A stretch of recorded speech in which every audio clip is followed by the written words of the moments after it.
मारली गेली, परंतु या बिबट्यांच्या संदर्भात केवळ पिंजरे लावू किंवा त्याच्याकरता काहीतरी सेंटर उघडू अशा प्रकारची घोषणा झाली। मला असं वाटतं की हे जे वाईल्डलाईफमधले किंवा प्रादेशिक जंगलामधले हे प्राणी जे बाहेर आले, या जंगलांमध्ये यांना घातलं पाहिजे आणि त्याला किमान 12 फुटाचं कंपाऊंड केलं पाहिजे आणि त्या कंपाऊंडला वरून तार कंपाऊंड केलं पाहिजे, म्हणजे वॉल आणि तार कंपाऊंड, जेणेकरून ते त्याच्या नैसर्गिक अधिवासातून बाहेर पडणार नाही, मानवी वस्तीत घुसणार नाही। आणि शेळ्या सोडायच्या का नीलगाय सोडायची का हरणं सोडायची का काळवीट सोडायची ही जंगलामध्ये सोडली पाहिजे।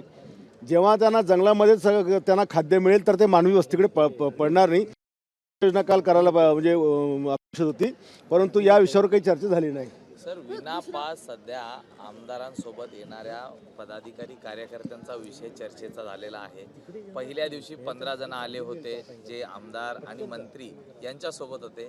आज दुसऱ्या दिवशी म्हणजे काल झालेल्या याच्यात 8 जण आले होते। याबाबत सभापतींनी वारंवार नियमावली बनवून सुद्धा आमदार आणि मंत्रीच हे नियम मोडत असल्याचं समोर आले नाही। काल सभागृहामध्ये अध्यक्ष महोदयांनी जाहीर केलं की अशा प्रकारे जर कोणी करेल तर त्याची नाव मी विधानसभेत जाहीर करेल आणि त्याच्यावर कारवाई करेल। त्याच्यामुळे आता माझ्यासोबत 2 माजी मंत्री आलेत, पण कोणी कार्यकर्त्याला येऊ दिलं नाही आतमध्ये। सर, दुसरी अशी गोष्ट आहे की वेगळ्या विदर्भाच्या संदर्भात जसं आपण बघितलं की चंद्रशेखर बावनकुळे यांनी भूमिका मांडली आहे की वेगळ्या विदर्भाचा मुद्दा त्यांचा अजूनही कायम आहे, त्याच्यावर काम चालू आहे। नाना पटोले म्हणतात की काँग्रेसची सत्ता आल्यावर वेगळा विदर्भ होणार, शिवसेनेची भूमिका काय? शिवसेना प्रमुख वंदनीय बाळासाहेब ठाकरेपासूनची आमची अखंड महाराष्ट्राची भूमिका आहे। महाराष्ट्राची तुकडे आम्हाला पडू द्यायची नाही आहे आणि वेगळा विदर्भ झाला तर विकासाकरता निधी आम्हाला मिळणार नाही आहे। बऱ्यापैकी उर्वरित महाराष्ट्र आणि मुंबईच्या वर्षावरच आमचा विदर्भाचा विकास त्या ठिकाणी होतो आणि म्हणून अजूनही विदर्भ 100% मागासलेला आणि खास करून आमचा पूर्व पश्चिम विदर्भ, त्याच्यामुळे विनाकारांच्या विदर्भाचे तुकडे करण्यामध्ये काही अर्थ नाही आहे। विदर्भातला एक आमदार म्हणून मी जबाबदारीने सांगतो की अखंडित महाराष्ट्रामध्ये आमच्या विदर्भाचं हित आहे। अखंड विदर्भ हा खरं तर मुद्दा जो आहे तो भास्कर जाधव यांनी देखील बोलून दाखवलेला आहे। शिवसेनेचे दोन्ही गट जरी वेगळे असले तरी या मुद्द्यावर एकत्र आहेत। ही भूमिका शिवसेना प्रमुख बाळासाहेब ठाकरेंची आहे, म्हणून ते पण नाकारणार नाहीत आणि आम्ही पण नाकारणार नाही। सर, उद्धव ठाकरे असं म्हणतायत की शिवसेनेला कडीपत्ता म्हणाले तुम्हाला? हे बघा, आमच्या शिवसेनेला उद्धव साहेबांना नाव ठेवासाठी काहीच जागा नाही आहे। आम्हाला काय कसं बघतात हे आमचं आम्हाला माहिती आहे, मग तुम्हाला काँग्रेस कसं बघायचं तुम्ही बघा जरा।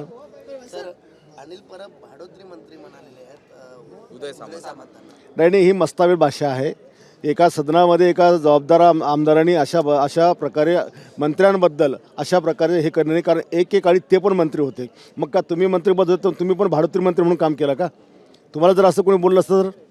उदय सामंतांच्या नेतृत्वात 25 आमदार भाजपमध्ये जाणार अशी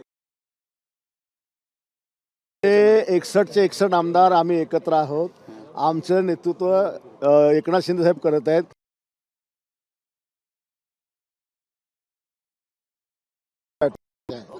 कशामुळे सुरू झाली? आता हे कशामुळे आणि कोण पिल्लू सोडतं आम्हाला कळत नाही, पण ही काय फॅक्ट नाही आहे।